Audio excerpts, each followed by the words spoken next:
மதிப்பிற்குரிய அண்ணன் டாக்டர் வி.ஏ. ரமேஷ்நாதன் அவர்களே, இந்நிகழ்வில் பங்கேற்று கருத்துரை வழங்கி அமர்ந்திருக்கிற அன்பு சகோதரி மிஸ் பீனா பள்ளிக்கால் அவர்களே,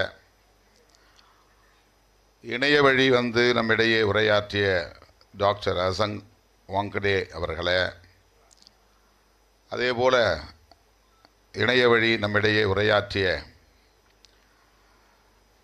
அன்பு சகோதரி குயின் பீசங் அவர்களே, முழுமையாக தன்னுடைய நேரத்தை, வாழ்க்கையை தலித் மனித உரிமைகளுக்காக ஒப்படைத்து கொண்டு பணியாற்றி வருகிற உலகளாவிய அளவில் அறிவார்ந்தவர்களை அணிதிரட்டி வருகிற மதிப்பிற்குரிய அண்ணன் டாக்டர் பால் திவாகர் நமலா அவர்களே, மற்றும் இந்த நிகழ்வில் பங்கேற்று இதனை சிறப்பித்துக் கொண்டிருக்கிற பேராசிரியர் பெருமக்களே,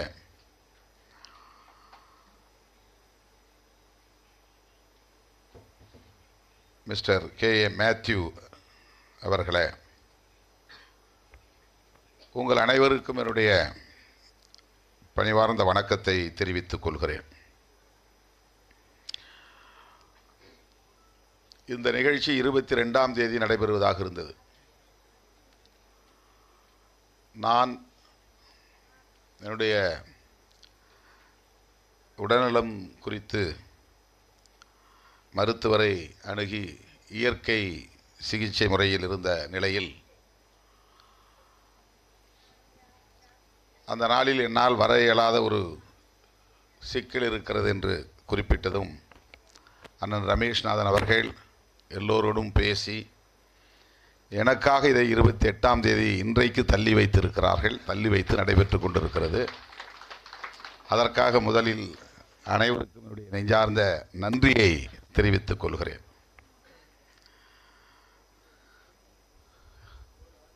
இது 5ஆவதாக நடைபெறுகிற ஒரு சிம்போசியம். ஏற்கனவே நாக்பூர் உள்ளிட்ட பல்வேறு இடங்களில் 4 இடங்களில் நடைபெற்று இது 5ஆவதாக நடைபெறுகிறது.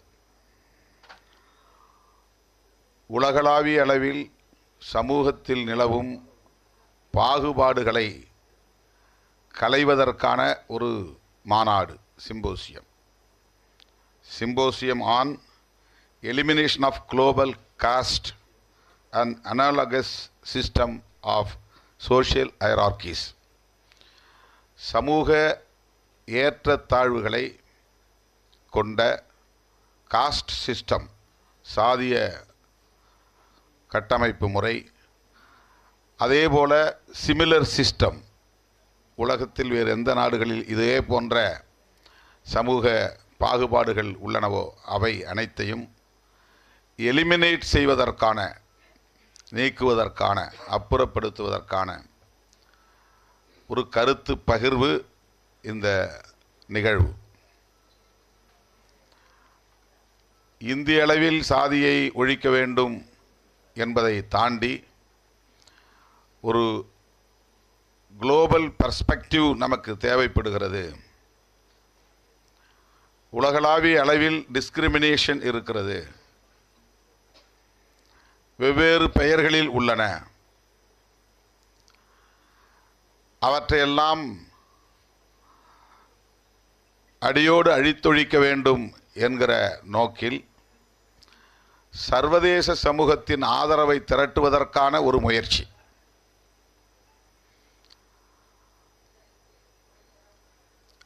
ஐநா பேரவையில் இடம்பெற்றுள்ள 200க்கும் மேற்பட்ட நாடுகள்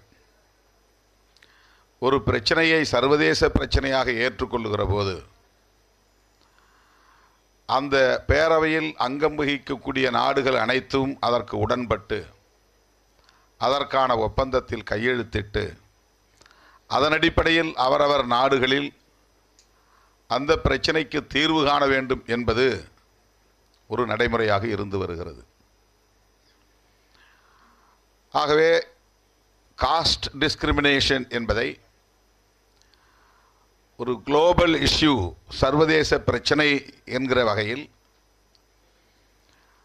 இதை நாம் முன்னிறுத்தி UN general assembly,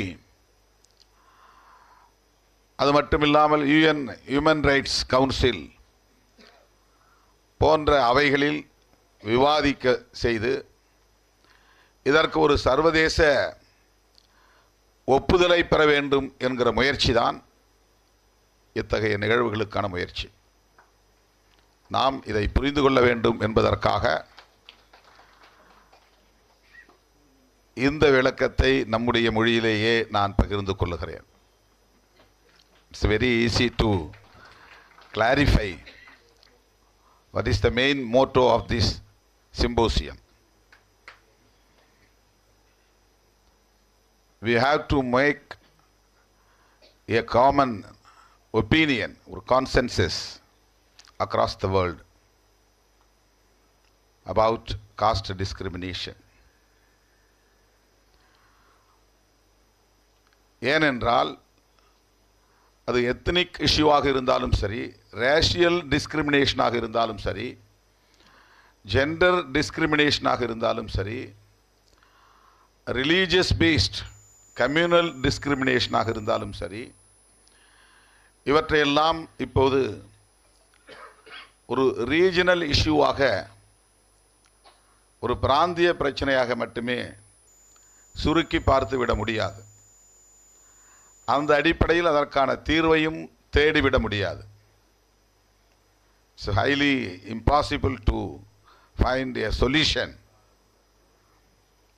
for these kind of issues.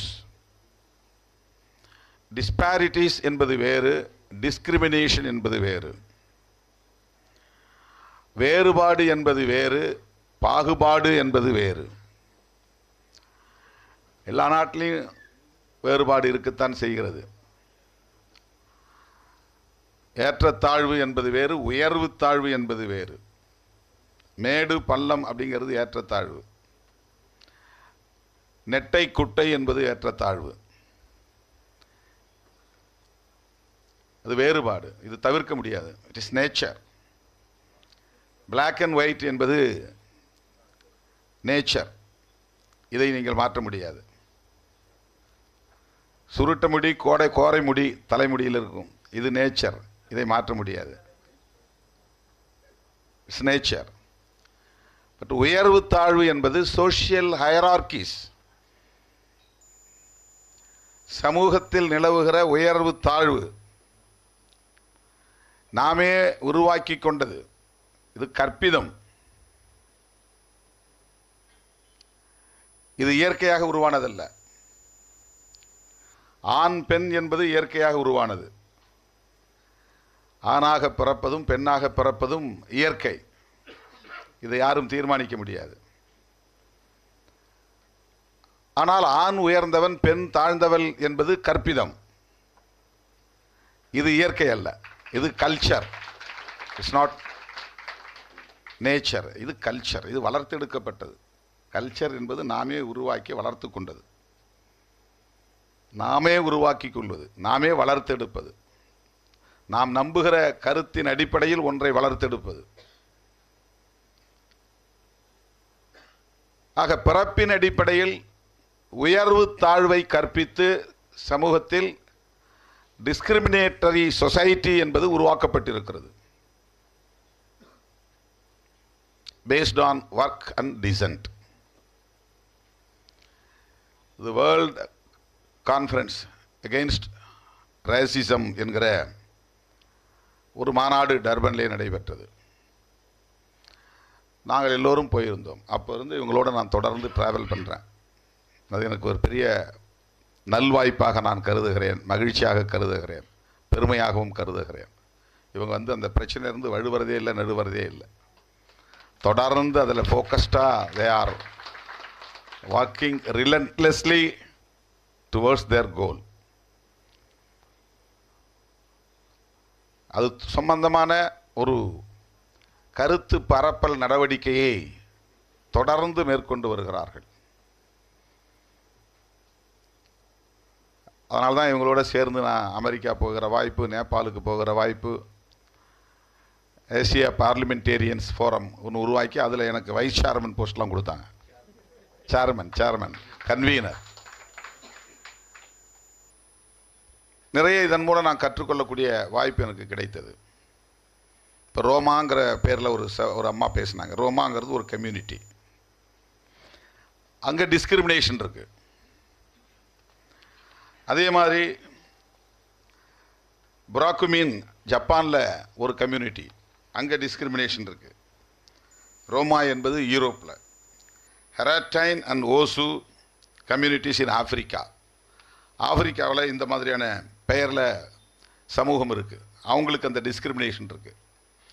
புராக்குமின் இன் ஜப்பானில் புராக்குமின்கிற பேரில் ஒரு கம்யூனிட்டி இருக்குது. அவங்களுக்கு டிஸ்கிரிமினேஷன் இருக்குது. குயிலோம்போலா கம்யூனிட்டிஸ் இன் லத்தீன்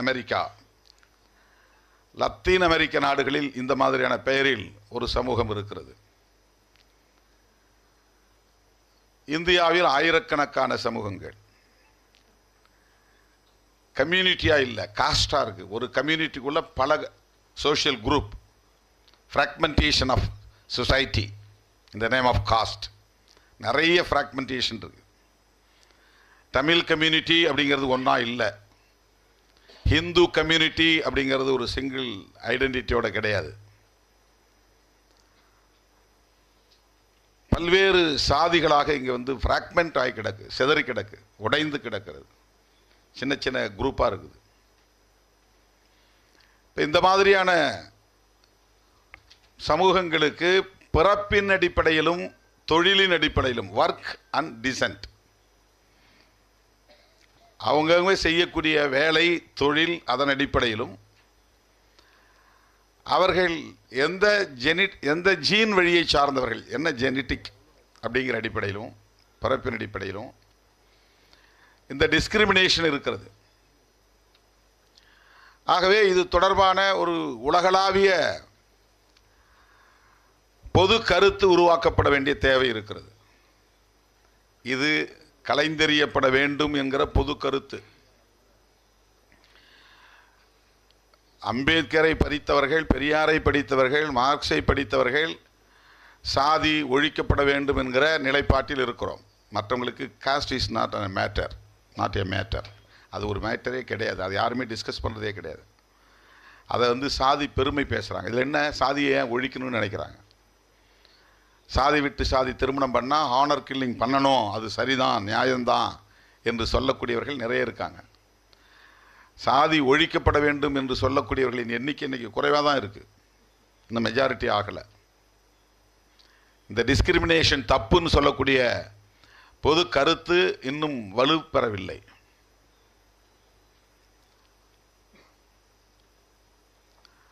ஆகவே உலகளாவிய அளவில் ஒரு பொது கருத்தை உருவாக்க வேண்டும் என்கிற அடிப்படையில் தான் மேடையில் அமர்ந்திருக்கிற தலைவர்கள், அறிவார்ந்த பெரியவர்கள் இந்த முயற்சியில் தொடர்ந்து சோர்வின்றி பணியாற்றி கொண்டே இருக்கிறார்கள்.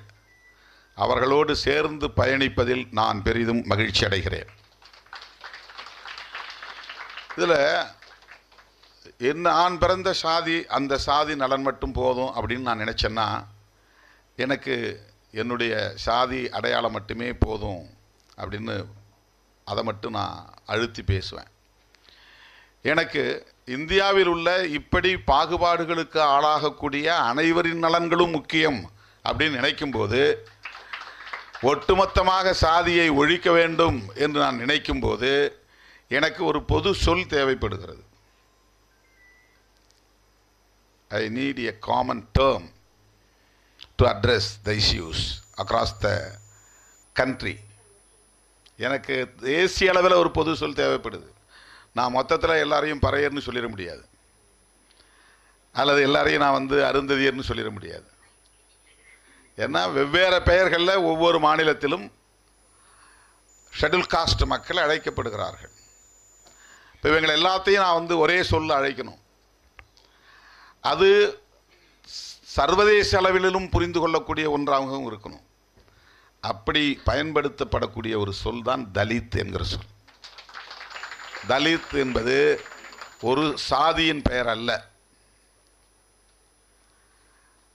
அதுக்கு புரோக்கன் பீப்புள் அப்படின்னு தான் வந்து மீனிங் சொல்கிறாங்க. நொறுக்கப்பட்ட மக்கள். ஒரு ஷேப்பில் கிடையாது, ஒரு ஐடென்டிட்டியோட இல்லை, ஒரு கம்ப்ளீட்னஸ் கிடையாது. அவன் தமிழனாக இருக்கிறானா இல்லை, வெவ்வேறு சாதிகளாக இருக்கிறான். அவன் இந்துவாக இருக்கிறானா ஹிந்துங்கிற ஒரு சிங்கிள் ஐடென்டிட்டி கிடையாது, அவன் வெவ்வேறு சாதிகளாக இருக்கிறான். அப்போ நொறுக்கப்பட்டவனாக கிடக்கிறான், சிதறி கிடக்கிறான், ஒன்று சேர முடியாமல் கிடக்கிறான். ஒவ்வொரு தனி மனிதனும் தனித்தனி சில்லு சில்லாக சிதறி கிடக்கிறான். ஒரு ஓட்டை உடைச்சா சில்லு சில்லாக போயிடுறதில்ல, திருப்பி ஒட்ட முடியாது. அந்த மாதிரி இந்தியாவில் இருக்கிற ஷெட்யூல் காஸ்ட் பீப்புள் சிதறி கிடக்கிற காரணத்தினால், சில்லு சில்லாக சிதறி கிடக்கிற காரணத்தினால் அவர்களை அழைப்பதற்கென்று ஒரு பொது பெயர் தலித் என்பது அறிமுகப்படுத்தப்பட்டு அது நடைமுறையில் இருந்து வருகிறது. அதற்குரிய விளக்கத்தை சொல்லும்போது ஒவ்வொருத்தருடைய மேனிஃபெஸ்டோவிலையும் என்ன சொல்கிறாங்கன்னா, தலித் பேந்தர்ஸ் ஆஃப் இந்தியா உருவான காலத்திலேயே 1972 they published their manifesto. அதில் வாட் இஸ் தலித் அப்படிங்கிறதுக்கு அவங்க டிஃபைன் பண்ணுறாங்க. Socially, educationally, economically, politically suppressed and oppressed people. அவ்வளவுதான். No caste identity. சமூக ரீதியாக, பொருளாதார கல்வி ரீதியாக, பொருளாதார ரீதியாக, அரசியல் ரீதியாக யாரெல்லாம் ஒடுக்கப்பட்டவர்களோ அவர்கள் எல்லோரும் தலித்துகள். இதுதான் டெஃபினேஷன் ஆஃப் தலித். அப்படி பண்ணால் 100% ஆஃப் விமன் ஆர் தலித். எல்லா சமுதாயத்தை சார்ந்த பெண்களும் தலித்துகள் தான். அதில் ஒருத்த கூட அதில் வந்து எக்ஸ்க்ளூட் ஆக முடியாது அந்த டெஃபினிஷன் படி. ஆனால் இன்றைக்கி என்னங்க ஆகிப்போச்சுன்னா, எனக்கு தலித்து வேண்டாம், எனக்கு தலித்து வேண்டாம், தலித்துன்னு சொல்லக்கூடாது அப்படின்னு ஒரு பாலிட்டிக்ஸ் இங்கே நடக்குது. ஏன்னா இந்த தலித் கன்சாலிடேஷன் நடக்கக்கூடாதுன்னு நினைக்கிறாங்க. In the name of Dalit, these people should not be consolidated for their welfare. அவருடைய நலன்களுக்காக அவர்கள் கன்சாலிடேட் ஆகக்கூடாது என்று கருதுகிறார்கள். நான் ஷெட்யூல் காஸ்ட்ங்கிற பேரில் ஆர்கனைஸ் ஆனாங்க, அது இந்திய அளவில் தான் தெரியும். தலித் என்கிற பேரில் போகும்போது எந்த உலகத்தில் எந்த நாட்டில் போய் நின்று நீங்கள் தலித்துன்னு சொன்னாலும் அவன் ஈஸியாக அண்டர்ஸ்டாண்ட் பண்ணிக்குவான், புரிஞ்சுக்குவான். தலித்னா யார் அப்படின்னு அவன் புரிஞ்சுக்குவான். Socially excluded people who are called as Dalit. சமூக ரீதியாக புறக்கணிக்கப்பட்டவர்கள், வஞ்சிக்கப்பட்டவர்கள், ஏமாற்றப்பட்டவர்கள், உரிமைகள் மறுக்கப்பட்டவர்கள், பறிக்கப்பட்டவர்கள், இவர்கள் எல்லோரும் தலித் அப்படிங்கிறது உலகத்தில் எந்த மூலையில் போய் சொன்னாலும் அவங்களுக்கு தெரியும். அப்படி ஒரு ஐடென்டிட்டி உருவாகக்கூடாதுன்னு நினைக்கிற சனாதன சக்திகள் இந்த சமூகத்தில் இருப்பவர்களையே அப்படி பேச வைக்கிறார்கள். எங்களுக்கு தலித்துலாம் சொல்லக்கூடாது, சாதி பெருமை பேசுகிற ஒரு அரசியல் இங்கே நடக்கிறது. சில பேர் சாதி பெருமையை சாதி பெருமைன்னு சொல்ல வேணாம், குடிப்பெருமைன்னு சொல்லலாம் அப்படின்னு குடிப்பெருமை என்று சாதியை பாதுகாக்கிற முயற்சியில் ஈடுபடுகிறார்கள். அது ஒரு சங்கித்தனமான அரசியல். இது சாதியை ஒழிக்க வேண்டும் என்று சொல்லுகிற போது அப்புறம் அதில் என்ன பெருமை இருக்கு? என்ன பறையன்னு சொல்லிட்டானா என்ன இழிவானவனா? அது எனக்கு பெருமைக்குரிய சொல். எங்கள் தாத்தா ரெட்டமலை சீனிவாசன் அப்படி தான் சொன்னார். அம்பேத்கரை பார்த்த பிறகு அந்த விஷயத்தை விட்டார் ரெட்டமலை சீனிவாசன். அம்பேத்கரை பார்த்த பிறகு, அவரை விட வயதில் மிக இளையவர் அம்பேத்கர், அவரை பார்த்த பிறகு அவர் தான் என் தலைவர்னு அவர் ஐடென்டிஃபை பண்ண பிறகு அதுக்கப்புறம் அவர் இந்த பறையங்கிற பெருமை அதெல்லாம் அவர் பேசுறது கிடையாது. அதை எவனும் பேச மாட்டான். இப்போ இந்த சிம்போசியம் வந்து எலிமினேஷன் இருக்கு. எலிமினேஷனுங்கிறது வந்து அப்புறப்படுத்துதல். ஒரு இடத்துல இருந்து தூக்கி இன்னொரு இடத்துல போட்டுறது, இங்கே கிடைக்கிற தூக்கி எடுத்து வெளில போட்டுறது. எராடிகேஷன்னா துடைக்கிறது, சுத்தமாக இல்லாமல் அழித்தொழி, சுத்தமாக தொடை தெரியாது எராடிகேஷன். ஆனால் அம்பேத்கர் எராடிகேஷன் சொல்லலை, எலிமினேஷன் சொல்லலை, அனிகிலேஷன் சொன்னார். அனிகிலேஷன் சொன்னால் எங்கேயுமே இது இருக்கக்கூடாது, பூண்டற்று வேரோடு கெல்லி எரியப்பட வேண்டும். என் நிலத்தில் இருக்கிற புல்லை பிடுங்கி இன்னொரு இடத்துல போட்டோன்னா அங்கே போய் முளைச்சுங்க. அது எந்த நிலத்திலையும் அந்த புல் பூண்டே இருக்கக்கூடாது, எந்த காலத்திலையும் அது மீண்டும் முளைக்கக்கூடாது, அந்த வேரே இருக்கக்கூடாது. வேரோடும் வேரடி மண்ணோடும் கெல்லி எரிய வேண்டும் அப்படின்னு சொல்கிறோம் இல்லையா, அதுதான் அனிகிலேஷன். அதுதான் அனிகிலேஷன். Annihilation of caste. அவர் எலிமினேஷன் ஆஃப் காஸ்ட்னு சொல்லலை, எராடிகேஷன் ஆஃப் காஸ்ட்னு சொல்லலை, அனிகிலேஷன் ஆஃப் காஸ்ட்னு சொன்னார். அந்த வார்த்தைக்கு ரொம்ப வலு அதிகம், ஆழமான ஒன்று. அது உலகத்தில் எந்த மூலையிலும் சாதி இருக்கக்கூடாது. என் ஸ்டேட்டில் மட்டும் நான் சாதியை ஒழிப்பேன்னு நினைக்கக்கூடாது, எங்கள் தேசத்தில் மட்டும் இந்தியாவில் சாதியை ஒழிப்புன்னு நினைக்கக்கூடாது. சவுத் ஏஷியா முழுக்க காஸ்ட் இருக்குது. இந்தியாவிலையும் இருக்குது, பாகிஸ்தான்லையும் இருக்குது, பங்களாதேஷ்லையும் இருக்குது, பக்கத்தில் இருக்கிற இலங்கையில் இருக்குது, நேபாளில் இருக்குது, மியான்மரில் இருக்குது. இந்துக்கள் எங்கெல்லாம் போய் அங்கெல்லாம் உருவாக்கி இருந்தாலும் சரி, அல்லது அவன் என்ன மொழியில் போயிருந்தாலும் சரி, அவன் என்ன எத்தனிக் குரூப்பாக இருந்தாலும், அவன் ஹிந்துவாக இருந்தான்னா எந்த மூலையில் போயிருந்தாலும் அங்கே சாதி வேறுபிடிக்கிறது. அங்கே சாதி வேறுபிடிக்கிறது. சாதி இல்லாத தேசத்திலும் சாதி முளைக்கிறது.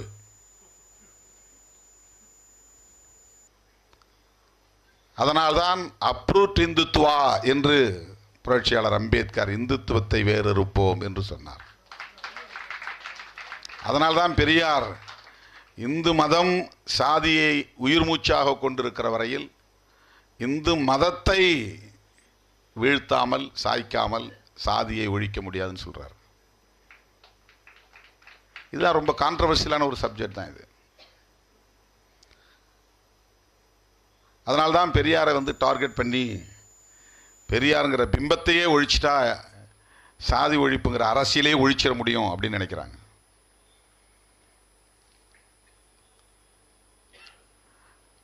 ஆகவே இளந்தலைமுறையினர், குறிப்பாக மாணவ செல்வங்கள், இந்த விஷன், இந்த பார்வை கொண்ட ஒரு தலைமுறையாக வளர வேண்டும்.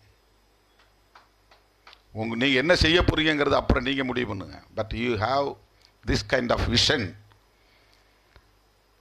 What is our society? What is our social structure? Why this discrimination is sustaining generation to generation? ஏன் இவ்வளவு காலமாக இது நீடிக்கிறது? இதை புரிந்து கொள்ள வேண்டிய தேவை இருக்கிறது. இதை புரிஞ்சிக்காம இருந்தால் காஸ்ட்டில் என்ன இருக்குது, நாங்கள் யாரும் பார்க்குறோம் காஸ்ட்டை, இங்கே யாரும் காஸ்ட் பார்க்குறது இல்லையே அப்படின்னு நம்ம மேலோட்டமாக சொல்லிட்டு போயிடுவோம். ஆனால் நாங்கள் யாரும் காஸ்ட் பார்க்குறதில்லன்ட்டு நீ எங்கே போகிறீங்க? உங்கள் தெருவுக்கு போகிறீங்க. நான் எங்கே போகிறேன்? என் தெருவுக்கு போகிறேன். நாங்கள் யாரும் காஸ்ட் பார்க்குறதில்லையே அப்படின்னு சொல்லிட்டு நாம் என்ன பண்ணுறோம்? எங்கள் சாதியிலே நான் பொண்ணு பார்க்குறேன், உங்கள் சாதியிலே நீங்கள் மாப்பிள்ளை பார்க்குறீங்க. இது ஏன் நிகழ்கிறது? நம்ம பொறுப்பு இல்லை. நாம் அப்படிப்பட்ட சொசைட்டியில் வாழறோம், நம்ம அந்த மாதிரியான சமூகத்தில் வாழறோம். இங்கே ஒரு எஸ்டாப்ளிஷ்டு சொசைட்டி இருக்கிறது, ஒரு நிலைப்படுத்தப்பட்ட நிறுவனமயமாக்கப்பட்ட ஒரு சமூக கட்டமைப்பு இங்கே நிலவுகிறது. அது உன்னையும் விடாது, என்னையும் விடாது. என்ன முற்போக்கான சிந்தனைகளை நாம் உள்வாங்கினாலும் கூட அது நம்மை மறுபடியும் மறுபடியும் அதன் வழிக்கே நம்மை இழுக்கும்.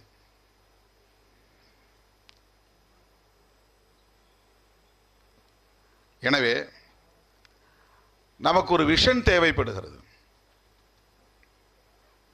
அதற்குத்தான் இத்தகைய சிம்போசியம். நமக்கு ஒரு பார்வை, அது ரேடிக்கலாக இருக்கணும், முற்போக்கானதாக இருக்கணும், ரெவல்யூஷனரியாக இருக்கணும், புரட்சிகரமாக இருக்கணும், டெமோக்ராட்டிக்காக இருக்கணும், ஜனநாயக பார்வை கொண்டதாக இருக்கணும்.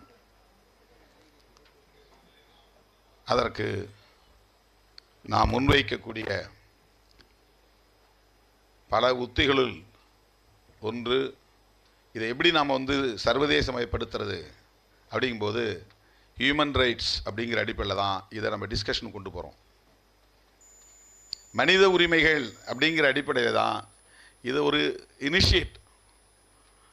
ஏன்னா மனித உரிமைன்னா உலகம் முழுக்க ஒரே நேரத்தில் ரைட், மனித உரிமைன்னா அவனுடைய அட்டென்ஷன் நம்ம பக்கம் வருது.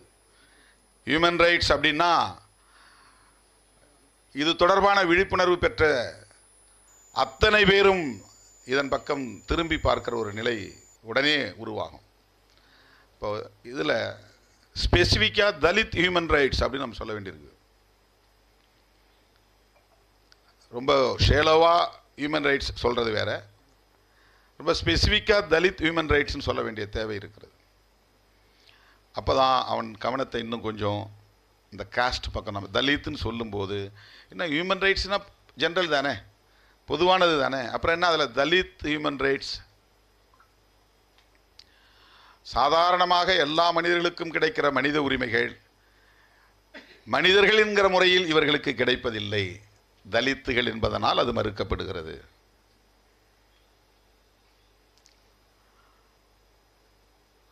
ஒரு பெண் என்கிற முறையில் சந்திக்கிற கொடுமை ஒரு புறம், அது எல்லா பெண்களுக்கும் நிகழக்கூடியது.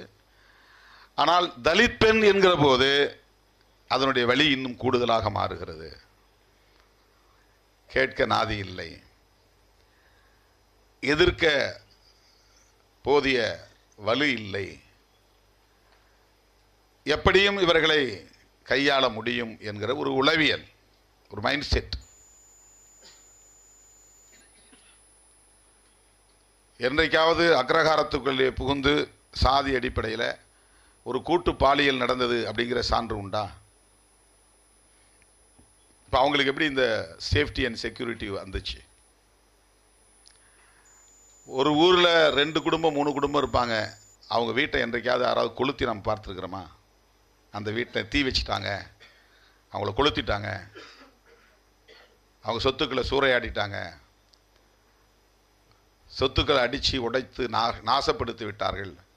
இல்லை, ரொம்ப சேஃப்டியாக அவங்களால இருக்க முடியும். இந்தியா முழுக்க அவங்க 2 குடும்பம் 3 குடும்பம் இருந்தாலும் அவங்களுக்கு ஒரு சேஃப்டி இருக்குது. ஆனால் 400 குடும்பம் 500 குடும்பம் இருந்தாலும் 1000 குடும்பம் இருந்தாலும் உள்ளே புகுந்து சொத்துக்களை எல்லாம் சூறையாடி வெட்டி காயப்படுத்தி ஆடு மாடுகளை வெட்டி கொலை செய்யக்கூடிய அளவுக்கு, பெண்களை பாலியல் கூட்டு வன்புணர்வு செய்யக்கூடிய அளவுக்கு ஒரு தொடர் கதையாக இது தலைமுறையாக நீடிக்கிறது. ஏன் இது நிகழ்கிறது? இது தலித் என்பதனாலேயே. ஒருத்தன் தப்பு பண்ணியிருப்பான், ஒருத்தர் 2 பேர் 2 இளைஞர்கள் எங்கே ஒரு பஸ் ஸ்டாண்ட்லேயே ஒரு டீ கடையிலேயே சண்டை நடந்திருக்கும். பஸ்ஸில் வரும்போது ஏதோ தப்பு தாண்டா, ஒருத்தன் காலை மிதிச்சிட்டான்னு சொன்னான். அவங்க மிதிச்சது கூட உண்மையாக கூட இருக்கட்டும், காலை மிதிச்சிட்டான், அவனை அடிக்கலாம், அவனை பிடிச்சிட்டு போய் போலீஸ் ஸ்டேஷனில் கொடுக்கலாம், அவன் மேலே நடவடிக்கை எடுங்கன்னு சொல்லலாம். அவனுக்காக அவனை மட்டுமின்றி அவன் சார்ந்த ஊரையே தீ வைக்கிற கொடுமை, அவன் சார்ந்த உறவினர்களையே வன்கொடுமைக்கு உள்ளாக்குவது, 100 பேர் நிற்கிற இடத்தில் பெண்களை, கயர்லாஞ்சி என்கிற இடத்துல தாயையும் மகளையும் 100 பேர் சூழ்ந்திருக்கிற இடத்திலேயே கூட்டு பாலியல் வன்புணர்வு செய்தார்கள். கொடூரமாக சித்திரவதை செய்து படுகொலை செய்து துங்கபத்ரா நதியிலே தூக்கி வீசி எறிந்தார்கள். ஹத்ராஸ்லே உத்தரப்பிரதேசத்தில் ஒரு இளம் பெண் எவ்வளவு கொடூரமாக கூட்டு பாலியல் வன்புணர்வுக்கு ஆளாக்கப்பட்டாள் என்பதை நாம் பார்க்கிறோம். இப்போ தலித் என்பதனாலே, பெண் என்பதனால் ஏற்படுகிற கொடுமை, தலித் என்பதனால் மேலும் கூடுதலாக பல ஆண்கள் கூடியிருக்கிற இடத்தில் பெண்களை நிர்வாணப்படுத்தி கொடுமைப்படுத்தி மாறி மாறி அவரை வன்புணர்வு செய்கிற அளவுக்கான ஒரு உளவியல்.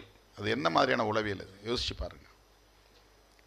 அது மிருகத்தனத்தையும் தாண்டிய ஒரு உளவியல், பைத்தியக்காரத்தனத்தையும் மோசமான ஒரு உளவியல், எந்த வகையிலும் நியாயப்படுத்த முடியாத ஒரு கேவலமான ஒரு உளவியல். அது ஒரு மைண்ட் செட். அதனால்தான் ஹியூமன் ரைட்ஸ் அப்படின்னு சொல்கிறதுல ஒரு பொதுவான அணுகுமுறை இருந்தாலும் தலித் ஹியூமன் ரைட்ஸ்னு சொல்ல வேண்டிய தேவை வருகிறது. அப்போ தான் நம்ம காஸ்ட் டிஸ்கிரிமினேஷன் பக்கம் உலக சமூகத்தின், சர்வதேச சமூகத்தின் பார்வையை கொண்டுட்டு வர முடியும்.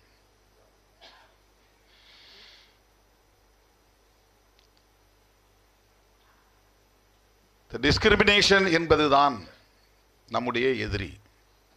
தனிநபர்கள் இல்லை, ஒரு குறிப்பிட்ட சாதி இல்லை. டிஸ்கிரிமினேஷன் என்பதுதான். ஏன் சாதி ஒழியணுங்கிறோம்? டிஸ்கிரிமினேஷன். ஏன் ஆணவ கொலையை எதிர்க்கிறோம்? டிஸ்கிரிமினேஷன். அது வெறும் கிரைம் மட்டும் அல்ல, அது வெறும் அட்ராசிட்டி மட்டும் அல்ல.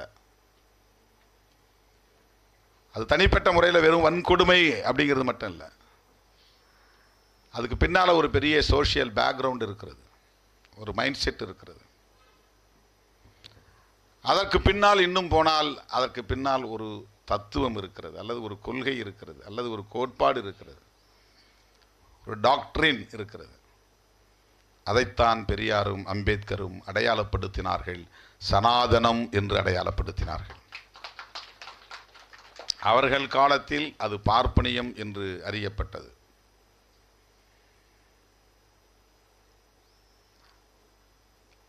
தத்துவார்த்த பார்வை உள்ளவர்கள் பார்வையில் அது சனாதனமாக அறியப்பட்டது. இப்போ ஒரு ஹண்ட்ரட்ஸ் ஆஃப் இயர்ஸ், பல நூறு ஆண்டுகளாக ஒரு முயற்சி நடக்கிறது, எக்ஸ்க்ளூஷன் ஆஃப் பிராமின்ஸ் அப்படிங்கிற ஒரு முயற்சி. ஏன்னா சனாதனம் exclusion of Dalits and Adivasis அப்படின்னு பண்ணி வச்சுருக்காங்க. எக்ஸ்க்ளூட் பண்ணிட்டாங்க. எல்லா சாதியும் ஒரு தெருவில் இருக்கும், இந்த ஒரு சாதி மட்டும் தனியாக இருக்கும். இதற்கு நேர் எதிராக புத்தர் காலத்தில் இருந்து பிராமணர்களை தனிமைப்படுத்துவது அப்படிங்கிற ஒரு பெரிய முயற்சி நடந்தது. அது நிகழக்கூடாது என்பதற்காகத்தான் அவர்கள் ஹிந்து என்கிற அரசியலை கையில் எடுக்கிறார்கள். நீயும் இந்து நானும் இந்து என்றால் அவர்களை தனிமைப்படுத்த முடியாது. இது ஒரு பெரிய இன்டலெக்சுவல் ஸ்ட்ராட்டஜி. இது இந்துன்னு சொல்லிட்டா நாயுடுவும் இந்து, ரெட்டியாரும் இந்து, செட்டியாரும் இந்து, பிராமணரும் இந்து. அப்போ அவர் மைனாரிட்டின்னு சொல்ல முடியாது, தனிமைப்படுத்த முடியாது.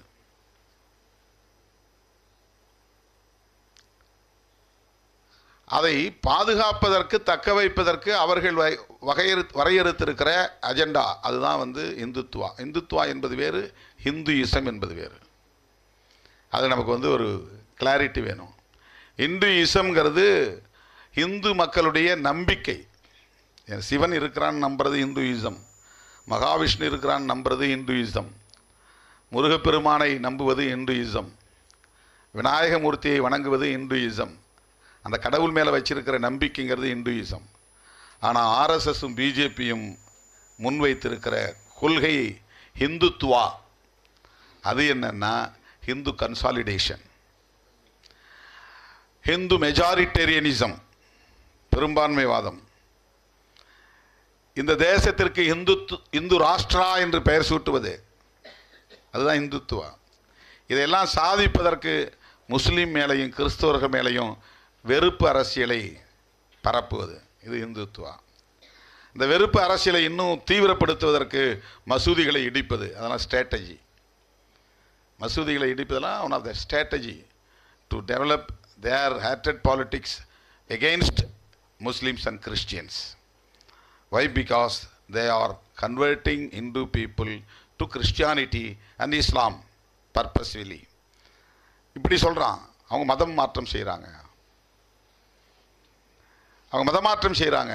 அப்போ வெறுப்பு, அந்த வெறுப்பு மூலம்தான் ஹிந்து கன்சாலிடேஷன் நிகழும். ஹிந்து கன்சாலிடேஷன் நிகழ்ந்தால் இந்து மெஜாரிட்டேரியனிசம் இங்கே எஸ்டாப்ளிஷ் ஆகும்.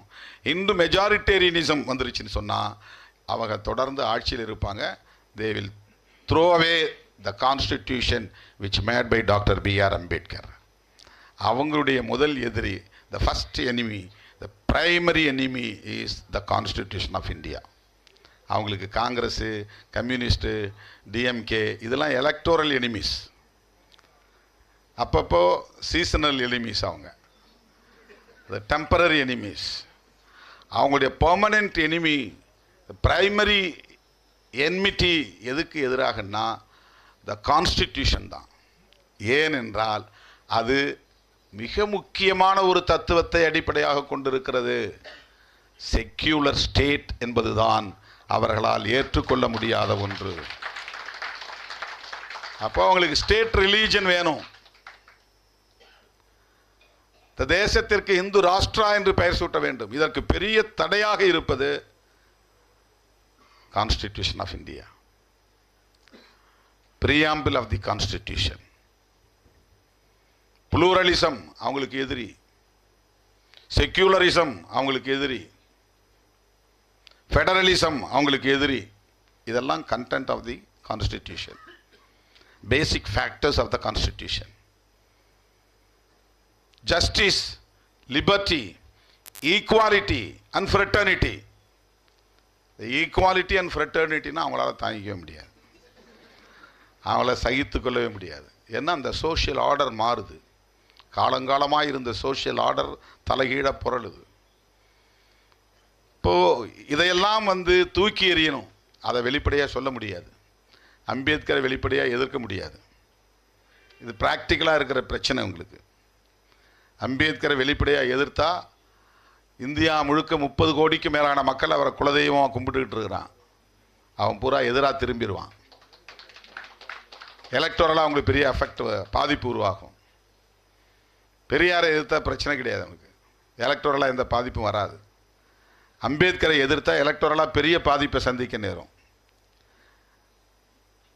இதெல்லாம் நாம் புரிந்து கொள்ள வேண்டிய முக்கியமான ஒரு செய்தி.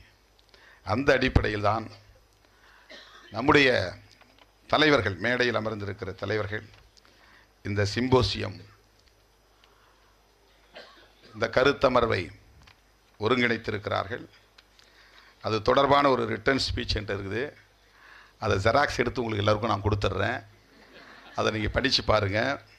ஏன்னா கிட்டத்தட்ட 10 நிமிஷத்துக்கு மேலே ஆகும் இதை நான் படிக்க. நீங்கள் ஓகே சொன்னால் படிக்கிறேன், அப்படி இல்லைன்னு சொன்னால். இதுதான் content of the symposium, vision of the symposium, but we have to work hard to annihilate the caste system in our country with the ideology of Dr. B.R. Ambedkar. அம்பேத்கரை வெறும் தலித் தலைவராக பார்க்குறவனுக்கு இதெல்லாம் புரிஞ்சிக்க முடியாது. அம்பேத்கரை ஒரு தலித் ஐடென்டிட்டியோடு பார்க்குறவனால இதை புரிஞ்சிக்க முடியாது. அம்பேத்கர் ஒரு புதிய இந்தியாவை படைப்பதற்கு தன்னை ஒப்படைத்து கொண்ட ஒரு மாமனிதர், ஒரு மகத்தான கருத்தியலாளர்.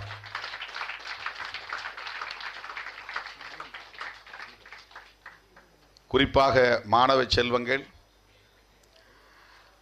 அதுவும் இந்த துறையில் Madras school of social work, சமூக சேவை புரிய வேண்டும் என்கிற அந்த மைண்ட் செட்டோட இங்கே மாணவர்களாக வந்திருக்கிற நீங்கள்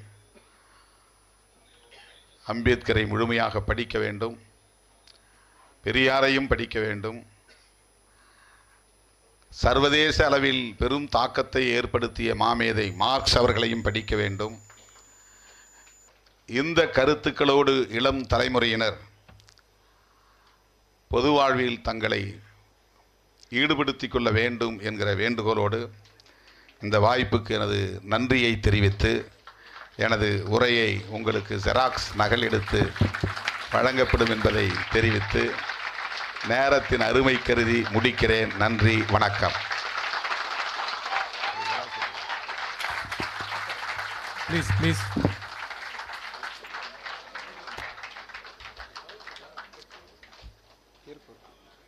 Check. Thank you, sir. Check. அடுத்ததாக நம்ம ஒரு கேள்வி பதில் செஷன், ஒரு ஃபியூ கொஸ்டின்ஸ் நம்ம எடுத்துக்கலாம். உங்கள் கேள்வி, ஸ்டூடெண்ட்ஸ் கிட்ட இருந்து கேள்விகள், ஒரு சில கேள்விகள் நீங்கள் ஷார்ட்டாக கேட்டால் நல்லா இருக்கும், ரொம்ப பெருசாக எதுவும் கேட்க வேண்டாம். கிறிஸ்பா கேட்டால் நல்லா இருக்கும். Very few questions. Thank you. I have to leave. Thank you very much. Thank you.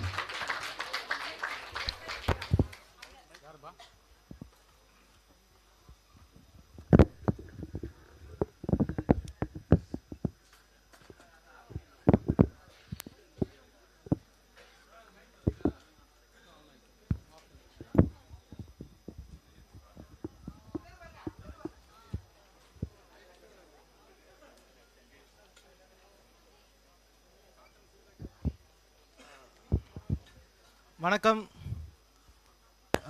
என் பெயர் சஞ்சய். நான் இங்கே சோஷியல் ஒர்க்கராக இருக்கேன். என் கேள்வி வந்து திருமாவளவனுக்கு caste discrimination annihilation of caste பற்றி பேசும்போது இந்தியாவில் இங்கே இருக்க சனாதன அமைப்புகளுக்கு பிக்கஸ்ட் எதிரியாக இருக்கிறது கான்ஸ்டியூஷன்ட்டு நம்ம பேசணும். என்னோட கேள்வி என்னென்னா, what can be the global community can learn from the Indian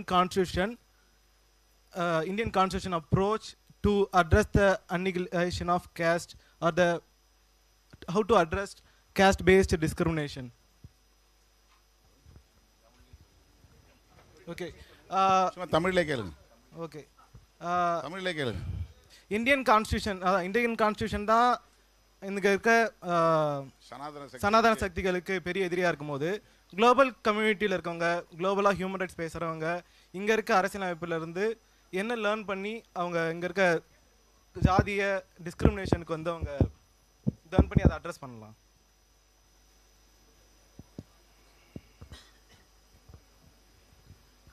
நம்ம ஒவ்வொரு நாட்டுக்கும் ஒரு அரசமைப்பு சட்டம் இருக்குது. அதுபோல் நம்முடைய நாட்டுக்கும் அரசமைப்பு சட்டம் இருக்குது.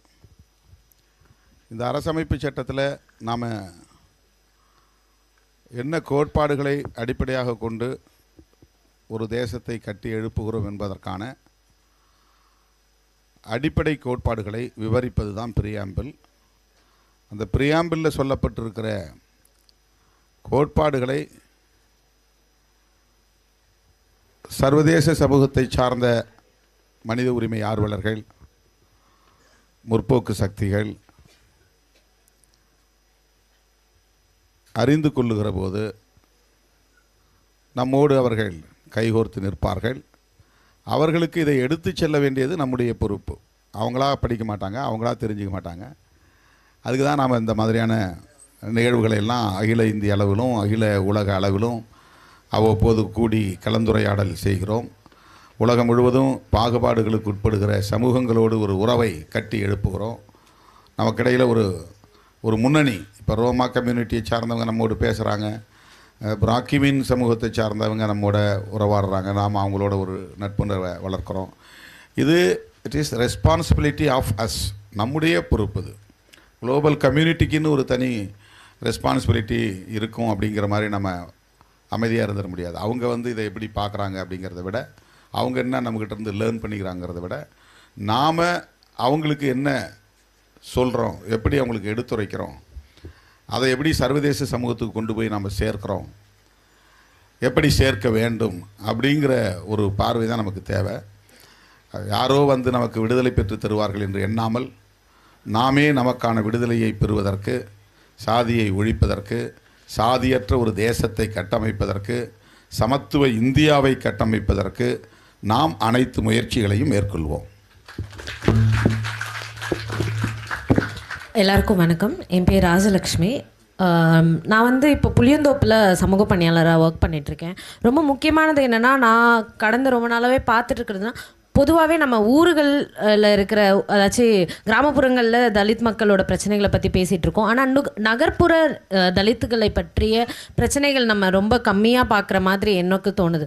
ஸோ அதில் ரொம்ப முக்கியமான ஆஸ்பெக்டாக நம்ம எஜுகேஷன் அண்ட் ரொம்ப கிரிமினல் வயலன்ஸில் நம்ம பிள்ளைங்க எதில் ரொம்ப முக்கியமாக அதிகமாக இருக்காங்க அப்படின்றதெல்லாம் ரொம்ப பார்க்க வேண்டியதாக இருக்குது. ஸோ இதை எப்படி நம்ம மக்கள்கிட்டேருந்து வெளியில் எடுத்துகிட்டு வர்றது, அதாச்சும் தலித் மக்கள்கிட்டேருந்து இதை எப்படி அப்புறப்படுத்துறது அப்படின்றது ரொம்ப முக்கியமான ஒரு ஆஸ்பெக்டாக. அண்ட் ஆல்சோ அர்பன் தலித்ஸோட லேண்ட் ரைட்ஸை பற்றி ரொம்ப கம்மியாக பேச வேண்டிய இதுலேயும் பேசுகிறாங்க அப்படின்னு நான் பார்க்குறேன். ஸோ இதை அர்பன் தலித்ஸ் கிட்ட நான் எப்படி அதை எடுத்துகிட்டு போய் சேர்க்கணும் அப்படின்ற எனக்கு ஒரு சஜஷன், ஒரு அட்வைஸாக யார்கிட்ட இருந்து கிடைச்சாலும், திருமா கிட்ட இருந்து கிடைச்சாலும் ரொம்ப நல்லா இருக்கும் நான் நினைக்கிறேன். உங்கள் கேள்விங்கிறது இஷ்யூ பேஸ்டு கொஸ்டின். இது நம்ம இப்போ ஐடியாலஜிக்கல் பேஸ்டான டிஸ்கஷன் தான் நம்ம பேசுகிறோம். பொதுவாக காஸ்ட்னா என்ன, காஸ்ட் டிஸ்கிரிமினேஷன் என்ன, அதுக்கான பின்னணி என்ன, அதை எப்படி நாம் அனிகுலேட் பண்ணுறது அப்படிங்கிறது ஒரு வைடான ஒரு விஷயம், ஒரு பரந்த பார்வையில் நம்ம பேசக்கூடிய விஷயங்கள். இப்போ நீங்கள் பேசுகிறதுங்கிறது அர்பன் தலித்து, ரூரல் தலித்து, அவங்க ஃபேஸ் பண்ணக்கூடிய விஷயங்கள். இது அந்தந்த பகுதிகளில் இருக்கக்கூடிய பிரச்சனைகளின் அடிப்படையில் மக்களை நாம் வந்து அரசியல்படுத்தி அவங்கள போராட வைக்கிறது தான். அதுதான் அவங்கள அதுதான் அம்பேத்கர் எஜுகேட் அஜிடேட் ஆர்கனைஸ்ன்னு சொன்னார். இந்த மக்கள்கிட்ட வந்து அவங்க பிரச்சனைகளை எடுத்து சொல்கிறதுங்கிறதுக்கே நம்ம வந்து உழைக்க வேண்டியிருக்கு, பாடுபட வேண்டியிருக்கு. அவங்க இதெல்லாம் கடவுள் விதித்த விதி அப்படின்னு நினச்சி எல்லாத்தையும் பொறுத்துக்கிட்டு சகிச்சுக்கிட்டு போகிற ஒரு உளவியலோடு இருக்கிறாங்க, அந்த மைண்ட் செட்டோடு இருக்கிறாங்க. அப்போ அவங்கள வந்து இல்லை இதுக்கெல்லாம் நீங்கள் வந்து எதிர்த்து போராடணும், போராடினாக்கா அதுக்குரிய தீர்வு கிடைக்கும் அப்படிங்கிற நம்பிக்கையை நம்ம கொடுக்கணும். அவங்களுக்கு அந்த விழிப்புணர்வை வந்து அந்தந்த பகுதி வாரியான இயக்கங்கள் தான் செய்ய முடியும். ஒரு பெரிய இயக்கம் அதையும் பார்க்கணும் அப்படிங்கிறது ரொம்ப முக்கியம். அதை விட இந்த மாதிரி ரொம்ப நூக் அண்ட் கார்னர், ரொம்ப இன்டீரியர் இஷ்யூஸில் நம்ம போகும்போது அந்தந்த பகுதிகளில் நீங்கள் இயக்கங்களை கட்டமைக்கணும். அந்த பகுதியில் இப்போ புளியந்தோப்புன்னா புளியந்தோப்பு மக்கள் அமைப்பு அப்படிங்கிற பேரில் ஏதாவது ஒரு மக்கள் இயக்கம் அப்படிங்கிற பேரில் நீங்கள் ஒரு அமைப்பு உருவாக்கி அவங்க வந்து ஒரு கம்யூன் லைஃபுக்கு வரணும். அவங்க ஒன்றா சேர்ந்து வாழக்கூடிய ஒரு ஒரு ஒரு சூழலை நாம் உருவாக்கணும். இப்போ அங்கே வந்து நடக்கிற கிரிமினல் ஆக்டிவிட்டீஸ் அதை தடுக்கிறது, ரவுடிசம் அதை தடுக்கிறது, திருட்டு அதை தடுக்கிறது, அதில் வரக்கூடிய பாதிப்புகளுக்கு அவங்களுக்கு ஒரு பாதுகாப்பை ஏற்படுத்தணுன்னா அஃபிஷியல்ஸை போய் அப்ரோச் பண்ணுறது, போலீஸில் போய் கம்ப்ளைண்ட் பண்ணுறது, ரெவென்யூ அஃபிஷியல்ஸை போய் பார்க்குறது, அவங்களுடைய டிமாண்ட் என்னங்கிறத வந்து ஐடென்டிஃபை பண்ணி அதை வரிசைப்படுத்தி அதை முன்னிறுத்தி அதற்கான ஒரு டெமோக்ராட்டிக்கான ஸ்ட்ரகிளை எடுக்கிறது. இந்த மாதிரி இஷ்யூ பேஸ்ட் ஜோனல் பேஸ்ட் ஒரு பீப்புள்ஸ் மூமெண்ட் என்பது அது ஒன்று தான் அதுக்கு வழி. அதை வந்து விடுதலை சிறுத்தை தான் அங்கே வந்து பேசணும் அப்படின்னு இல்லை. இந்த மாதிரி அங்கங்கே தனித்தனியாக இயக்கங்கள் இளைஞர் பேரவைன்னு உருவாகலாம், விமன் ஃபோரம்னு உருவாகலாம். அங்கே இருக்கக்கூடிய பேரில் ஏதாவது அந்த ஊர் பேரில் ஒரு அமைப்பை உருவாக்கலாம். அது ரெகுலராக அவங்கள மீட் பண்ணணும், ரெகுலராக அவங்கள பொலிட்டிசைஸ் பண்ணணும். த பொலிட்டிசைசிங் த பீப்புள் அதுதான் ஒரே ஒரு வழி. மக்களை அரசியல்படுத்துவது தான் மக்களே தங்களை தற்காத்து கொள்வதற்கான வழி. சினிமாவில் வர ஹீரோ மாதிரி திடீர்னு ஒரு ஆள் வந்து அவங்கள பாதுகாத்துற முடியாது. அது மாதிரி ஒரு இயக்கம் பாதுகாத்துற முடியாது. We have to politicize the people to save themselves.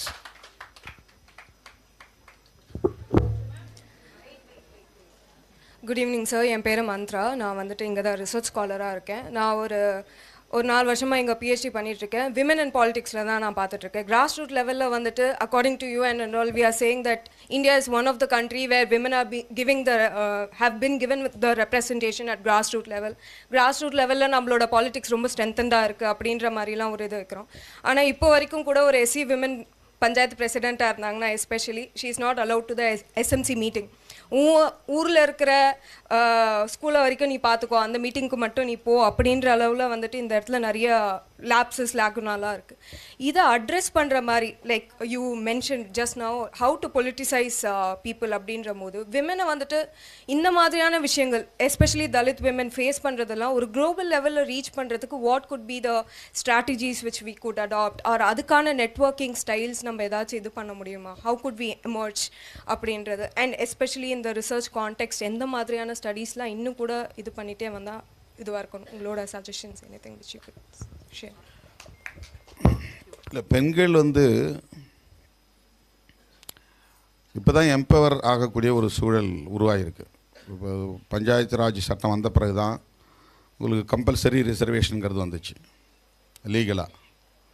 அதுக்கு முன்னால் வரையிலும் அது வந்து கற்பனைக்கு கூட எட்டாத ஒன்று. அந்த அதிகாரமாக இருந்தாலும் அதிகாரம் வாய்ந்த பதவியாக இருந்தாலும் அது ஆண்களுக்கே உரியது 100% அப்படிங்கிற நிலை தான் இருந்துச்சு.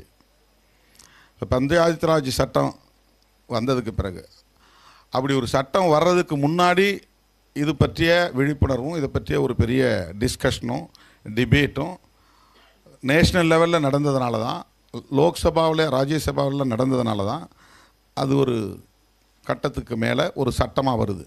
ஒரே நாளில் ஒரு தலைவர் நினச்சி ஒரு சட்டத்தை கொண்டு வந்துட முடியாது, அது யாராலையும் முடியாது, ரொம்ப கஷ்டம்.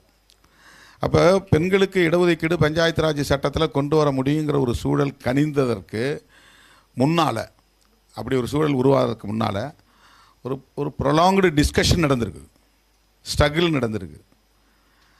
அந்த விஷன் உள்ள ஆண்கள் அந்த போராட்டத்தை நடத்தியிருப்பாங்க. அப்போ பெண்கள் ரொம்ப ரொம்ப ரொம்ப மைனராக தான் பார்ட்டிசிபேஷன் இருந்திருக்கும். தேசிய அளவிலே விரல் விட்டு எண்ணக்கூடிய சில 100 பேர் தான் பெண்கள் அரசியல் இருந்திருப்பாங்க. இப்போ பெண்களுக்கு வந்து இந்த ரெப்ரசன்டேஷன் வேணும், அவங்களுடைய எம்பவர்மெண்ட்டு முக்கியம் அப்படிங்கிற ஒரு டிஸ்கஷன் நீண்ட காலமாக நடந்ததனுடைய விளைவாக ஒரு சட்டம் வந்துச்சு. அந்த சட்டம் வந்ததுனால இன்றைக்கி அவங்க ஊராட்சி மன்ற தலைவராக முடியுது. இப்போ இன்றைக்கும் அவங்களால அந்த நாற்காலில் போய் உட்கார முடியல அப்படின்னு நாம் வந்து ஒரு அழுத்தம் கொடுத்து சொல்கிறோம் இன்றைக்கும் அப்படின்னு. அப்போ இன்றைக்கும்னா நாம் வந்து ஒரு 10 வருஷத்தில் இதெல்லாம் மாறிடணுங்கிற மாதிரி நம்ம எதிர்பார்க்குறோம். அப்படி மாற முடியாது. அது இன்னும் பல 10 ஆண்டுகள் நாம் போராட வேண்டியிருக்கும். இது வந்து யதார்த்தமான ஒரு அரசியல், நாம் புரிந்து கொள்ள வேண்டிய அரசியல். இப்போ இன்றைக்கும் சாதியை ஒழிக்க முடியலையே, என்னமோ வந்து சர்டிஃபிகேட்டில் சாதி கம்யூனிட்டி சர்டிஃபிகேட் கேட்குறாங்களே, பள்ளிக்கூடத்தில் சாதியை கேட்குறாங்களே அப்படின்னு சில பேர் ரொம்ப சொத்தை வாதத்தை குதர்க்கவாதமாக முன்வைப்பாங்க.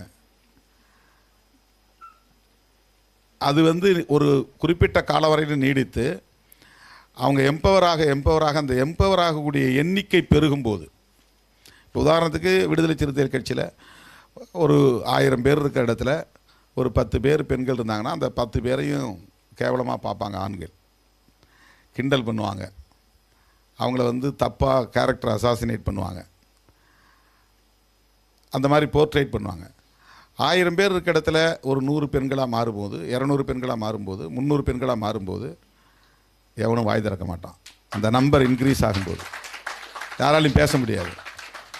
500 ஆண்கள் 500 பெண்கள் உட்கார இடத்துல எந்த பெண்ணையாவது யாரையாவது கிரிட்டிசைஸ் பண்ண முடியுமா? கேரக்டர் அசாசினேட் பண்ண முடியுமா? இப்போ அந்த எண் வந்து மாறுபட அளவு மாறுபடும் போது பண்பு மாறுபடுங்கிறது மார்க்சியத்தில் ஒரு விதி இருக்குது. அளவு மாறுபடுகிற போது தன்மை மாறுபடும் அப்படிங்கிற ஒரு டயலக்டிக்கல் லா இருக்குது. அதுதான் இயங்கியல் விதி. இப்போது பெண்கள் வந்து இன்னும் நிறைய பார்ட்டிசிபேஷன் வரணும். அவங்க வந்து நான் ஊராட்சி மன்ற தலைவர், நீ என்ன அங்கே வந்து நிற்கிறேன்னு புருஷனை போச்சு இடிக்கணும், போயா வெளியேன்னு, நீ என்ன போய் தலைவர்னு சொல்கிற அப்படின்னு. அப்போ அந்த ப்ரொட்டஸ்ட் வந்து பெண்கள்கிட்டருந்து வரணும். இவன் ஊரெல்லாம் போய் நான் தான் ஊராட்சி மன்ற தலைவர், நான் தான் ஊராட்சி மன்ற தலைவர்னு சொல்லிட்டு இருப்பான். போய் ரொம்ப துருவி கேட்டால் இல்லைங்க என் வீட்டில் தான் தலைவரும்பான்.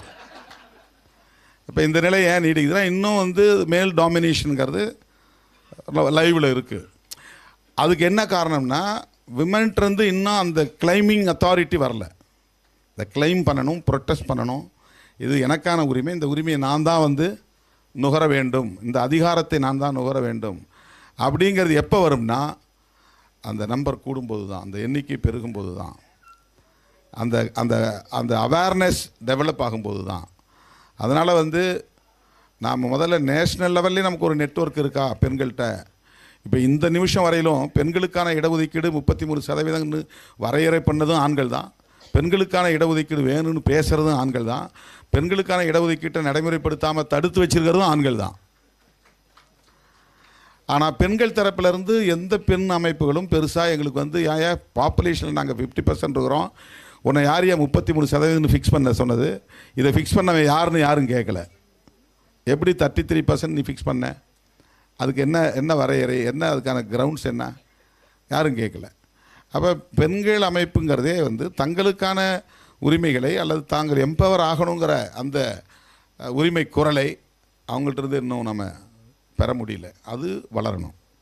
அது வளரும்போது தான் உங்களுக்கு குளோபல் நெட்வொர்க்லாம் கிடைக்கும். நிறைய குளோபல் நெட்வொர்க்கு, நிறைய அமைப்புகள் செயல்படுகின்றன. இந்த மாதிரியான அமைப்புகள்லாம் வந்து இப்போ நம்ம இந்த இடத்த வந்ததுனால தான் இப்படி தெரியுது. இந்த சிம்போசியத்தில் நம்ம கலந்துக்கலன்னா நமக்கு இப்படி ஒரு ஒர்க்கு நடக்கிறதே தெரியாது. இப்போ இங்கே கூட நாம் என்ன நினச்சிருந்தா இது ஒரு பெரிய அளவில் நம்ம பேசிட்டோங்கிற மாதிரி நினைப்போம். ஆனால் வெளியில் போனால் இது வந்து பெருசாக யாருக்குமே தெரியாமல் தான் இருக்கும். இன்றைக்கி சோஷியல் மீடியா இருந்தும் கூட ஒரு குறிப்பிட்ட சர்க்கிளில் தான் அது சர்க்குலேட் ஆகிட்டு இருக்கும். அது ஒரு மெயின் ஸ்ட்ரீமில் போய் சர்க்குலேட் ஆகாது. சோஷியல் மீடியா கூட கன்ஃபைன்டாக தான் இருக்குது. இப்போ என்னை பற்றிய செய்தி எனக்கு தெரிஞ்ச ஆட்களோட மட்டும்தான் பரவிக்கிட்டு இருக்கும். நெகட்டிவான செய்தினா எல்லா இடத்துலையும் போயிடும். எனக்கு எதிரான அவதூறுனா எல்லாம் எடுத்து பரப்புவான், அது மெயின் ஸ்ட்ரீமுக்கு வந்துடும். இப்போது எந்த இஷ்யூ நம்ம வந்து மெயின் ஸ்ட்ரீமுக்குள்ளே கொண்டு வரணும் அப்படிங்கிறது இருக்குது. இந்த மெயின் ஸ்ட்ரீமில் கொண்டு வர்றதுக்கான உத்தி என்ன, அப்போ எந்தெந்த பிளாட்ஃபார்மை நம்ம பயன்படுத்தணும். இந்த மாதிரி நிறைய அங்கங்கே செக்டேரியன்ஸாக அங்கங்கே இருப்பாங்க, தனித்தனியாக இருப்பாங்க, வெவ்வேறு பேரில் இயங்கிக்கிட்டு இருப்பாங்க. அவங்கள எல்லாத்தையும் நம்ம வந்து ஒருங்கிணைக்கணும். அது எப்போ நிகழும்னா நாம் முதல்ல ஒரு ரெகக்னைஸ்டு ஆர்கனைசேஷனாக மாறும்போது தான். நம்மளை வந்து ஒரு அமைப்பாக, நம்மளை ஒரு ஃபோர்ஸாக அங்கீகரிக்கப்படுகிற போது தான் ஒரு சங்கமும் இன்னொரு சங்கத்தை அங்கீகரிக்கும். நான் ஒரு பொலிட்டிக்கல் பார்ட்டி இன்னொரு பொலிட்டிக்கல் பார்ட்டியை எப்போ மதிப்பான்னா, அந்த பொலிட்டிக்கல் பார்ட்டி ஒரு சர்டன் பர்சன்டேஜ் ஆஃப் ஓட்ஸ் வாங்கினாதான், எலெக்ஷன் கமிஷனில் ரெகக்னைஸ்டு பார்ட்டியாக இருந்தால் தான், இல்லைனா அவன் வந்து நம்மளை ஒரு பொருட்டாக கருத மாட்டான். அதே மாதிரி தான் விமன் ஆர்கனைசேஷனும். அந்த விமன் எம்பவர்மெண்ட்டுக்கு போராடக்கூடிய அமைப்புகள் அங்கங்கே அவங்களுக்கான உரிமைகளை கிளைம் பண்ணணும், அதுக்காக போராடணும், அந்த மாதிரியான ஒரு விழிப்புணர்வை உருவாக்கணும். இதெல்லாம் ஸ்டெப் பை ஸ்டெப்பாக நம்ம செய்யும்போது தான் ஒரு கட்டத்தில் நமக்கு அந்த குளோபல் அவேர்னஸும் உருவாகும், நெட்வொர்க்கும் கிடைக்கும்.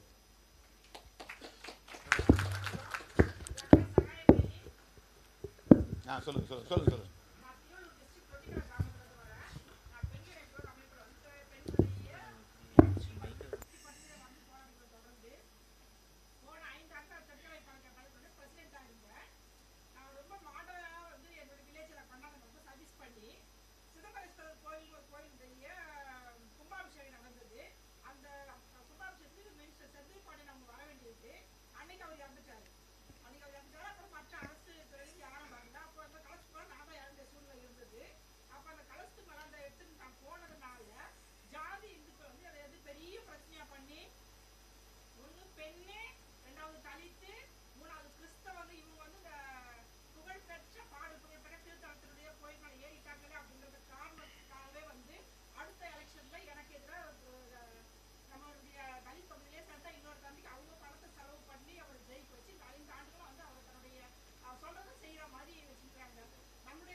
ரைட், ஒரு ஸ்டேட்மெண்ட் அவ்வளோதான். ரைட்.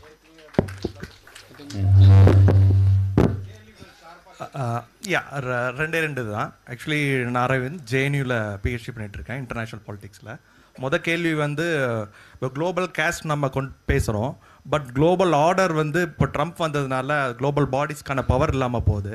இப்போ எப்படி நம்ம எரடிகேஷன் ஆஃப் குளோபல் கேஸ்ட் கொண்டு வருவோம்னு ஒரு கொஸ்டின். அண்ட் ஒரு ரெக்வெஸ்ட் என்னென்னா, இப்போ இந்த குளோபல் இது நம்ம குளோபல் கேஸ்ட்டை நம்ம குளோபலைசேஷன் பேசும்போது இப்போ எங்கள் ஸ்டூடெண்ட்ஸு எல்லாரையும் பாதிக்கிறது வந்து ரீசெண்டாக வந்த யூஜிசி ரெகுலேஷன்ஸுக்கு யூஜிசி கேஸ்ட் ரெகுலேஷன்ஸ்க்கு அகெயின்ஸ்டாக அப்பர் கேஸ்ட் ஸ்டூடெண்ட்ஸ் இது பண்ணுறாங்க, ப்ரொட்டஸ்ட் பண்ணுறாங்க. அதுக்கு இந்த சிம்போசியம் என்ன ஸ்டேட்மெண்ட் வைக்குது டு ஆல் த பேனலிஸ்ட்? கொஞ்சம் ரிப்பீட் பண்ணுங்க. கொஞ்சம் குளோபல் இல்லை, இப்போ குளோபல் பாடிஸ் பவர் எல்லாம் கம்மியாயிட்டு இருக்கு. யுஎன் பாடிஸ் ஆகட்டும், ஏன்னா ட்ரம்ப் பிரசிடென்சி இருக்கிறதுனால எல்லாத்துலேயும் வெளியே வந்துட்டாரு. ஸோ இப்போ இந்த குளோபல் பாடிஸ் மூலமாக நம்ம எப்படி குளோபல் கேஸ்ட் அட்ரஸ் பண்ண முடியும்? ஏன்னா பாடிஸே பவர் கம்மியாயிட்டு இருக்கு. ஏன்னா ட்ரம்ப் ஃபண்டிங் பண்ணுறதுல டபிள்யூஹெச்ஓலேருந்து வெளியே வந்துட்டாரு. யுஎன் பாடியிலையும் பெருசாக ரோல் இல்லாமல் போகுது. யுஎன் ஹியூமன் ரைட்ஸ் கமிஷனும் கடந்த 10-15 வருஷமாக எதுவும் ப்ராப்பராக அட்ரஸ் பண்ணுறதில்ல. இதில் எப்படி நம்ம குளோபல் கேஸ்ட் அந்த பாடிஸ் எப்படி ஹெல்ப் பண்ணும்? எராடிகேஷனோ எலிமினேஷன்ஸ் பண்ணுறதுக்கோ இல்லை அனிகுலேட் பண்ணுறதுக்கோ.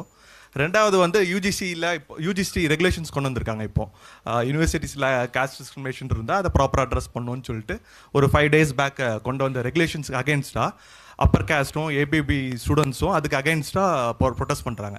அந்த டிஸ்கிரிமினேஷனில் வந்து அப்பர் கேஸ்ட் இன்க்ளூட் பண்ணல, ஒன்லி தலித்ஸ், எஸ்சி/எஸ்டி, ஓபிசி ஸ்டூடெண்ட்ஸை மட்டும் இது அட்ரஸ் பண்ணுதுன்னு சொல்லிட்டு ஒரு இந்தியன் கவர்மெண்ட் கொண்டு வந்த யூஜிசி கொண்டு வந்த கேஸ்ட் ப்ரொடெக்ஷன் ஆஃப் தலித்ஸ் கான ரெகுலேஷனுக்கு அகெயின்ஸ்டாக அப்பர் கேஸ்ட் ஸ்டூடெண்ட்ஸ் இது பண்ணுறாங்க. ப்ரொட்டஸ்ட் பண்ணிட்டு இருக்காங்க கடந்த ஒரு வாரமாக. அதை பற்றி இந்த சிம்போசியம் கண்டம் பண்ணுதா இல்லை எப்படி அவங்க ஸ்டாண்டு அப்படின்னு சொல்லிட்டு கேட்குறேன். தேங்க்யூ. அமெரிக்கா வந்து ஐநா பேரவையினுடைய முக்கியமான அவைகளிலிருந்து வெளியேறுவது என்பது அது அங்கே ஒரு உலகளாவிய அரசியல். அதில் அங்கம் வகிக்கக்கூடிய பிற நாடுகள் தான் வந்து அதை அட்ரஸ் பண்ண முடியும். நம்மள மாதிரியான சிவில் ரைட்ஸ் அமைப்புகள் வந்து அதில் கருத்து தான் சொல்ல முடியும். அதில் எந்த புஷ்அப்பும் நம்ம பண்ண முடியாது. இந்திய அரசு அதை எப்படி அணுகுகிறது அப்படிங்கிறத பொறுத்து தான் அதில் நம்முடைய ரோல். இந்திய அரசு இதுவரையிலும் அமெரிக்காவுடைய நடவடிக்கைகளுக்கு எந்த எதிர்வினையும் ஆற்றலை, கருத்தும் சொல்லலை. கூடுதலான வரி விதிப்பை எல்லாம் அவங்க செய்தும் கூட அவங்க கண்டிக்கிற நிலையில் இல்லை. ஒரு சில நாடுகள் எதிர்ப்பு தெரிவிச்சிருக்கின்றன, கண்டனமும் தெரிவிச்சிருக்கிறாங்க. உலகளாவிய இந்த அரசியலில் நம்ம மாதிரி சிவில் சொசைட்டி ஆர்கனைசேஷன்ஸ் பெரிய தாக்கத்தை எதையும் நம்மால் ஏற்படுத்த முடியாது. அதில் கருத்து தான் சொல்ல முடியும். ஆனால் அப்படியே போகாது. நிச்சயமாக மற்ற நாடுகள், முற்போக்கான நாடுகள் நிச்சயமாக ஒருங்கிணைவாங்க, அமெரிக்காவுக்கு ஒரு கடிவாளம் போடுவாங்க, அது நிகழும். நம்முடைய நாடு அதில் என்ன ரோல் எடுக்கணுங்கிறத வேணால் நாம் கருத்தாக சொல்லலாம், போராட்டங்களின் மூலமாக பதிவு செய்யலாம், சோஷியல் மீடியாவில் எழுதலாம். மற்றபடி அதில் பெருசாக நமக்கு ரோல் இருக்கிறதா எனக்கு தெரியல. ரெண்டாவது, நீங்கள் இந்த யூஜிசி பற்றி சொன்னீங்க. எந்த திருத்தத்தை கொண்டு வந்தாலும், முற்போக்கான மாற்றங்களை கொண்டு வந்தாலும், உயர் சாதி மனோநிலை உள்ளவர்கள் உடனே அதை ஏற்றுக்கொள்ள மாட்டார்கள். இப்போ மண்டல் பரிந்துரையை நடைமுறைப்படுத்துவோன்னு விபி சிங் அறிவித்த உடனே பிஜேபியிலிருந்து ஆர்எஸ்எஸ் அமைப்புகள் எல்லாம் கடுமையான எதிர்ப்பை தெரிவித்தார்கள். ரத யாத்திரையெல்லாம் புறப்பட்டார் அத்வானி. ஆனால் அதெல்லாம் மீறி அதை இம்ப்ளிமெண்ட் பண்ணாங்க.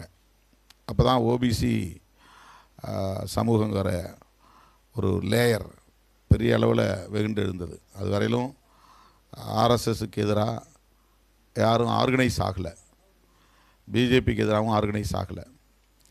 இப்போ அத்வானி தலைமையில் ஒரு ரத யாத்திரை நடக்கும்போது அவங்களுடைய உண்மை முகம் வெளிப்பட்டது. அப்போ லல்லு பிரசாத் யாதவ், முலாயம் சிங் யாதவ், ஷரத் யாதவ், நிதிஷ்குமார், இப்படி வட இந்திய தலைவர்கள் ஏராளமானவர்கள், ராமனோகர் லோகியாவின் தலைமையில் அரசியலுக்கு வந்தவர்கள், ஜெயபிரகாஷ் நாராயணன் தலைமையில் அரசியலுக்கு வந்தவர்கள், இவங்கெல்லாம் உடனே சமூக நீதிக்கான அரசியல் பேசினார்கள், வெகுவாக ஆர்கனைஸ் ஆனாங்க. இப்போது இன்றைக்கி மண்டல் பரிந்துரை நடைமுறையில் இருக்குது.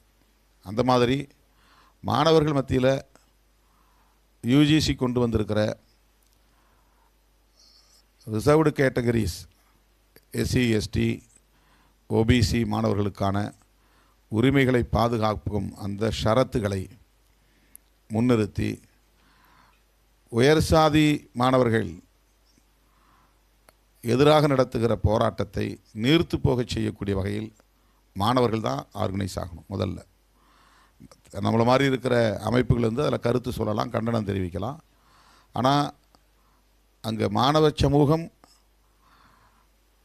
அவர்களுடைய போராட்டத்திற்கு எதிரான ஒரு இயக்கத்தை, ஒரு மூமெண்ட், ஒரு ஜனநாயக முறையிலான ஒரு இயக்கத்தை முன்னெடுக்க வேண்டியது காலத்தின் கட்டாயம். அந்த அடிப்படையில் நீங்கள் மாணவர்களோடு இணைந்து செயல்பட வேண்டும் என்பது என்னுடைய வேண்டுகோள்.